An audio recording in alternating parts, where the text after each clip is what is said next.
नमस्कार श्रोतो, मी तुमची gossip girl Ajay Vaishnavi तुम्हा सर्वांचं स्वागत करते only on small FM 90.8 radio station Akluj.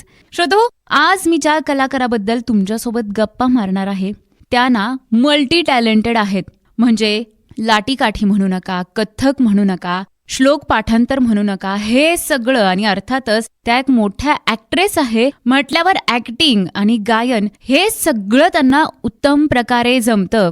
आणि कमालीची गोष्ट म्हणजे त्या आहेत तेलुगू. जन्म झालाय महाराष्ट्रात आणि त्यांच्या जर रील्स तुम्ही पाहिल्या तर उत्तम प्रकारे मराठी त्या बोलतात. आणि जी बडबड गीतं आपणही शुद्ध मराठी भाषेमध्ये शिक्षण घेऊन आपण सुद्धा काही बडबड गीतं विसरलोय, ती बडबड गीतं त्या त्यांच्या रीलद्वारे पोस्ट करत असतात. काय कमालीची गोष्ट आहे नाही का? त्यांची ना हिस्ट्री जर सांगायची झाली तर एका हॉरर मूवी पासून त्यांनी त्यांच्या करिअरची सुरुवात केली आणि आता सध्या त्या OTT प्लॅटफॉर्मवरती एक वेगळ्याच लेवलचं काम करतात. तर होय, आज आपण गप्पा मारणार आहोत अदा शर्मा यांच्याविषयी. श्रोतो, या एक भारतीय अभिनेत्री आहेत ज्या प्रामुख्याने हिंदी आणि तेलुगू चित्रपटांमध्ये दिसतात. त्यांचे शालेय शिक्षण पूर्ण केल्यावर अदा शर्मा यांनी 2008च्या हिंदी हॉरर चित्रपट 90-20 मध्ये मुख्य भूमिकेतून अभिनय क्षेत्रात पदार्पण केले, जो बॉक्स ऑफिसवर यशस्वी झाला. या चित्रपटातील त्यांच्या भूमिकेचे समीक्षकांनी कौतुक केले आणि त्यांना सर्वोत्कृष्ट महिला पदार्पणासाठी फिल्मफेअर पुरस्कार नामांकन देखील मिळाले. त्यांचे रोमॅन्टिक कॉमेडी चित्रपट हसी तो फसी प्रदर्शित झाल्यानंतर त्यांनी हार्ट अटॅक या तेलुगू चित्रपटात प्रमुख महिला म्हणून भूमिका साकारत दक्षिण भारतीय चित्रपट उद्योगात पाऊल ठेवले. त्यांच्या इतर प्रमुख तेलुगू चित्रपटांमध्ये S.O. सत्यमूर्ती आणि क्षणम यांचा समावेश आहे. त्यांनी द केरला स्टोरी या चित्रपटात मुख्य अभिनेत्री म्हणूनही काम केलेलं आहे. आज आपण अदा शर्मा यांच्याबद्दल माहिती जाणून घेतोय. श्रोतो, अदा यांचा जन्म मुंबईमध्ये झाला. त्यांचे वडील S.L. शर्मा मूळचे तमिळनाडूतील मदुराई येथील आणि भारतीय व्यापारी नौदलात कॅप्टन होते. त्यांची आई शीला शर्मा मल्याळी आणि केरळमधील पल्लक्कड येथील नट्टुपुरा येथील रहिवासी एक भारतीय शास्त्रीय नृत्यांगना आणि मल्लखांब योग अभ्यासिका आहेत. अदा शर्मा यांनी वांद्रे येथील ऑक्झिलियम कॉन्व्हेंट हायस्कूलमध्ये शिक्षण घेतले. जेव्हा त्या 10वीत होत्या तेव्हा त्यांनी अभिनेत्री बनायचे ठरवले होते. त्यांना शाळा सोडायची होती, पण तिच्या पालकांनी आग्रह केला की तिने किमान तिचे शालेय शिक्षण पूर्ण करावे. 12वी पूर्ण केल्यानंतर त्यांनी अभ्यास करणे थांबवले. पण त्यांच्याकडे जर पाहिलं, त्यांचं जे काही भाषेवरची पकड आहे ती जर तुम्ही पाहिली तर अजिबातच असं वाटत नाही की बाबा त्यांनी मध्येच शिक्षण सोडलेलं आहे. आणि मध्येच शिक्षण सोडणं हे खूप चुकीचं आहे. अर्थातच त्यांचे वडील हे एक नेव्हीमध्ये कॅप्टन होते. व्यापारी नेव्ही असतात, व्यापारी नौदल असतात, त्याच्यामध्ये कॅप्टन होते. म्हणजेच त्यांच्याकडे भरपूर पैसा होता. परंतु आपल्यासारखे जे काही सर्वसामान्य असतील, रादर कितीही श्रीमंत असलात तरी सुद्धा तुमची बेसिक डिग्री कंप्लीट करणं हे तुमच्याच फायद्यासाठी ठरणार आहे. त्यामुळे आयुष्यात कितीही काही जरी झालं ना तरी आपली डिग्री आपल्यासोबत असायला हवी आहे, जी आपल्या उदरनिर्वाहाचं काम करेल. श्रोतो, अदा शर्मा या जिम्नॅस्ट आहेत. त्या वयाच्या 3ऱ्या वर्षापासून नृत्य करत आहेत आणि त्यांनी मुंबईतील नटराज गोपीकृष्ण कथ्थक नृत्य अकॅडमीमधून कथ्थकमध्ये पदवी पूर्ण केली आहे. त्यांनी जॅझ आणि बॅले व्यतिरिक्त अमेरिकेत 4 महिने साल्सा शिकला होता आणि बेली डान्समध्ये खूप चांगले आहेत. त्या भारतीय शास्त्र आधारित मार्शल आर्ट सिलांबमची देखील एक अभ्यासिका आहेत. अदा शर्मा आयुष्यभर त्यांच्या पाली हिलच्या घरात राहिल्या आहेत, कारण त्यांना झाडांनी वेढलेल्या निसर्गाच्या जवळ राहणे पसंत होते. जून 2024 मध्ये त्या मुंबईतील समुद्रासमोरील मोंट ब्लॅक इमारतीत राहायला गेल्या, जिथे पूर्वी सुशांत सिंग राजपूत राहायचे. त्यांच्या मातृभाषेतील तमिळ व्यतिरिक्त अदा शर्मा इंग्रजी, मराठी आणि हिंदी भाषेत बोलू शकतात, कारण त्यांचा जन्म आणि वाढ मुंबईत झाली आहे आणि त्या उत्तम प्रकारे मराठी बोलतात. आणि तुम्ही एकदा आवर्जून त्यांच्या इन्स्टा पेजवरती जा आणि बघा, त्या ज्या काही बडबड गीतं पोस्ट करत असतात, इडलीचं असू देत किंवा अजून कोणतंही असू देत, त्यातील तर बरेच जे काही बडबड गीतं आहेत ते मला आठवत सुद्धा नाहीत. आणि तरी सुद्धा अदा शर्मा यांचं ते लक्षात आहेत सगळे काही. चित्रपटसृष्टीत प्रवेश करण्याचा प्रयत्न करताना अदा शर्मा यांनी अनेक भूमिकांसाठी ऑडिशन दिले, परंतु त्यांच्या कुरळ्या केसांमुळे किंवा कास्टिंग डायरेक्टरना वाटले की ती खूप तरुण दिसते म्हणून त्यांना नाकारण्यात आले.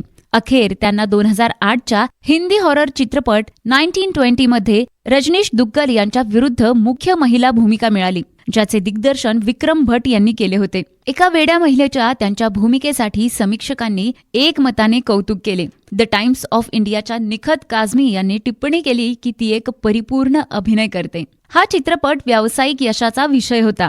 6 वर्षे आणि 10 चित्रपटांनंतर विक्रम भट यांचा पहिला बॉक्स ऑफिस हिट झाला आणि अदा शर्मा यांना 54व्या फिल्मफेअर पुरस्कारामध्ये सर्वोत्कृष्ट महिला पदार्पणासाठी नामांकन मिळाले. 3 वर्षांनंतर त्यांचा पुढचा चित्रपट फिर पुन्हा एकदा एक भयपट प्रदर्शित झाला, ज्यामध्ये त्यांनी चित्रपटाचे लेखक विक्रम भट आणि 1920 मध्ये त्यांचे सहकलाकार रजनीश दुग्गल यांच्यासोबत काम केले. तथापि फिर हा चित्रपट 1920 इतका चांगला प्रतिसाद मिळवू शकला नाही, ज्याला नकारात्मक पुनरावलोकने देखील मिळाली. आणि फिल्म इंडस्ट्री ही अशीच असते किंवा आयुष्य हे असंच असतं. आज आपलं एखादं काम चांगलं झालं म्हणजे उद्या दुसरं काम चांगलं होईलच असं काही नसतं आणि याच्यामुळे अजिबात खचून जायचं नाहीये. आज आपला दिवस नव्हता, उद्या आपला दिवस नक्कीच असणार आहे. त्यामुळे कीप इट अप आणि तुमचं काम मनापासून आणि पूर्ण डिवोशनने करत राहा. नक्कीच तुम्हाला यश मिळणार आहे. 2014 मध्ये अदा शर्मा यांचे 2 चित्रपट प्रदर्शित झाले. पुरी जगन्नाथची प्रेम कथा हार्ट अटॅक, ज्यामध्ये नितीन सोबत त्यांचे तेलुगू चित्रपटात पदार्पण झाले, आणि सिद्धार्थ मल्होत्रा आणि परिणीती चोप्रा यांच्यासोबत हसी तो फसी हा हिंदी चित्रपट प्रदर्शित झाला, जो 7 दिवसांनी प्रदर्शित झाला आणि त्यात त्यांनी सहाय्यक भूमिकेत काम केले. बॉलिवूड हंगाच्या तरण आदर्शच्या मते अदा शर्मा या एक नैसर्गिक अभिनेत्री आहेत. तिने तिच्या प्रत्येक चित्रपटात छाप सोडली असूनही तिला तिचे योग्य ते मिळाले नाही असे त्यांना वाटते. हार्ट अटॅकमधील त्यांच्या अभिनयाबद्दल अदा शर्मा यांना सकारात्मक प्रतिक्रिया मिळाल्या. द टाइम्स ऑफ इंडियाने लिहिले की त्या एक नैसर्गिक अभिनेत्री दिसतात आणि चांगल्या काम करतात. तर 123telugu.com ला वाटले की त्यांनी आश्चर्यकारक पदार्पण केले आहे. दोन्ही चित्रपट व्यावसायिकदृष्ट्या यशस्वी झाले, ज्यामध्ये हसी तो फसी हा 2014चा सर्वाधिक कमाई करणाऱ्या हिंदी चित्रपटांपैकी एक ठरला. अदा शर्मा या नॅचरल ऍक्टर तर आहेतच, नैसर्गिक अभिनेत्री आहेतच, परंतु त्यासोबत त्यांना अजून भरपूर कला अवगत आहेत आणि म्हणून मला त्यांचं भयंकर कौतुक वाटतं. जर तुम्हाला ऍक्टिंग मध्ये करिअर करायचं असेल तर ऍक्टिंग सोबत तुम्हाला चांगला डान्स करता यायला हवा आहे, तुम्हाला चांगलं गाता यायला हवं आहे. ह्या सगळ्या नेसेसरी गोष्टी नाहीयेत, परंतु ह्या गोष्टी जर तुमच्याकडे असल्या तर तुमच्यासाठी तो प्लस पॉइंट असणार आहे. आणि इतर लोकांमधून कोणी सिलेक्ट करायचंच असेल तर जे लोक मल्टी टॅलेंटेड आहेत त्यांना जास्त करून प्रेफर केलं जातं. म्हणून जर तुम्ही कोणत्याही क्षेत्रात जा, तुमच्या क्षेत्राला लागणाऱ्या अजून 2-3 गोष्टी शिकून घेणं हे तुमच्याच करिअरसाठी, तुमच्याच फ्युचरसाठी, तुमच्या ग्रोथसाठी खूप चांगलं असणार आहे, खूप गरजेचं असणार आहे. फेब्रुवारी 2016 मध्ये अदा शर्मा यांचे 3 चित्रपट प्रदर्शित झाले. त्यापैकी 2 तेलुगू भाषेत होते. त्यांचा पहिला रोमॅन्टिक कॉमेडी गरम हा चित्रपट मदन यांनी दिग्दर्शित केला होता आणि त्यांना आधीने साकारलेल्या व्यक्तिरेखेची प्रेयसी म्हणून काम केले होते. त्यांचा पुढचा चित्रपट क्षणम हा प्रशंसित थ्रिलर होता, ज्यामध्ये त्यांनी श्वेताची मध्यमवर्ती भूमिका साकारली होती, जी त्यांच्या माजी प्रियकराची मदत घेते. त्यांचा वर्षातील शेवटचा चित्रपट इधुनम्मा आलू हा त्यांचा पहिला तमिळ चित्रपट होता, ज्यामध्ये त्यांनी एक छोटी भूमिका केली होती आणि किंग कॉंग या गाण्यावर आयटम सॉन्ग देखील सादर केले होते, जो दक्षिण भारतात चार्टवर अव्वल स्थानावर होता आणि त्यांच्या नृत्याच्या आणि सिलंबरन सोबतच्या जोडीची प्रशंसा देखील झाली. त्यांचा पुढचा चित्रपट कमांडो 2 हा थ्रिलर होता, जो 2013च्या commando a one man army या चित्रपटाचा सिक्वेल होता, जिथे त्या विद्युत जामवाल सोबत एका निरीक्षकाची मुख्य भूमिका साकारतात. व्यावसायिकदृष्ट्या हा चित्रपट सरासरी कमाई करणारा होता. 2020 मध्ये त्यांनी MX प्लेअरवरील पती पत्नी और पंगा या वेबसिरीज मध्ये एका ट्रान्सजेंडर महिलेची भूमिका साकारली. 2023 मध्ये त्यांनी द केरळा स्टोरीमध्ये मुख्य भूमिकेत काम केले, ज्यामध्ये त्यांनी शालिनी उन्नीकृष्णन, जी पुढे फातिमा बाबंते यांची भूमिका साकारली. द हिंदूचे अनुज कुमार म्हणाले, अदा शर्मा एक प्रामाणिक अभिनय करते आणि असुरक्षित शालिनीच्या वेदना टिपते, जिची निर्दोषता लुटली जाते परंतु तिचा पाठीचा कणा टिकवून ठेवते. हा चित्रपट 2023चा 9वा सर्वाधिक कमाई करणारा हिंदी चित्रपट ठरला. त्यांचा पुढचा प्रकल्प द केरळा स्टोरीच्या निर्मात्या बस्तर द नक्षल स्टोरी हा 2024 मध्ये आला होता. NDTVला दिलेल्या मुलाखतीत अदा शर्मा यांनी चित्रपट उद्योगातील व्यापक घराणेशाहीबद्दल आपले मत मांडले आणि त्या एक मोठी दगडी भिंत आहे असं म्हटल्या. ज्या कधी कधी बाहेरील व्यक्ती लहान भेगा शोधून पार करतात. त्यांनी द केरळा स्टोरी ही अशीच एक भेगा असल्याचे म्हटले, ज्याने त्यांना मोठे यश मिळवून दिले. आणि अर्थातच जर तुम्ही केरळा स्टोरी हा चित्रपट पाहिला असेल तर अदा शर्मा यांचं काम तुम्हाला समजलं असेल किंवा त्यांनी काय उत्तमरित्या त्यांची भूमिका वठवली आहे याची प्रचिती तुम्हाला द केरळा स्टोरी हा चित्रपट बघून नक्कीच आला असेल. 1920 या चित्रपटातून बॉलिवूडमध्ये पदार्पण केलं आणि त्यांची ती भूमिकाही प्रेक्षकांच्या पसंतीस उतरली होती. आणि द केरळा स्टोरी या चित्रपटामुळे तर त्यांना एक वेगळ्याच उंचीवरती नेऊन ठेवलं आहे. श्रोतो, अदा शर्मा या त्यांच्या सोशल मीडिया पेजवरती भरपूर रील्स पोस्ट करत असतात आणि अर्थातच काही चित्रपटांचे BTS म्हणजेच बिहाइंड द सीनचे फोटोग्राफ्स असतील, व्हिडिओज असतील, हे सर्व काही त्या पोस्ट करत असतात. आणि त्यातील मला सगळ्यात जास्त आवडतात ते म्हणजे त्यांच्या मराठी बडबड गीते असतील किंवा मराठी कविता असतील लहानपणीच्या, या ज्या काही व्हिडिओज त्या पोस्ट करतात त्या मला भयंकर आवडतात.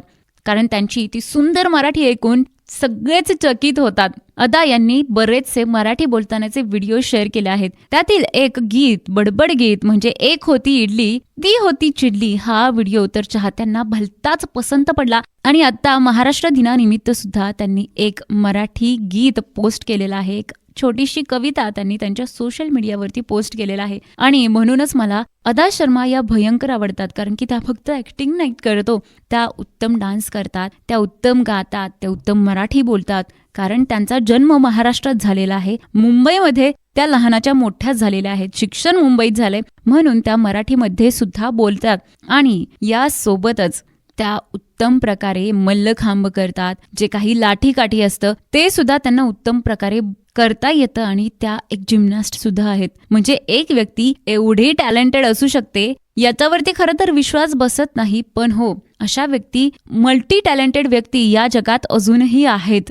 श्रोतो, अदा शर्मा यांनी अनेक चित्रपटांमध्ये काम केलेलेच आहे, परंतु त्यांच्या काही वेब सिरीज सुद्धा तितक्याच उत्तम आहेत. त्यातील माझ्या पाहण्यात आलेली एक आणि जी मला भयंकर आवडली ती वेब सिरीज म्हणजे रीटा सान्याल, जी तुम्हाला Disney+ हॉटस्टार या प्लॅटफॉर्मवरती बघायला मिळेल.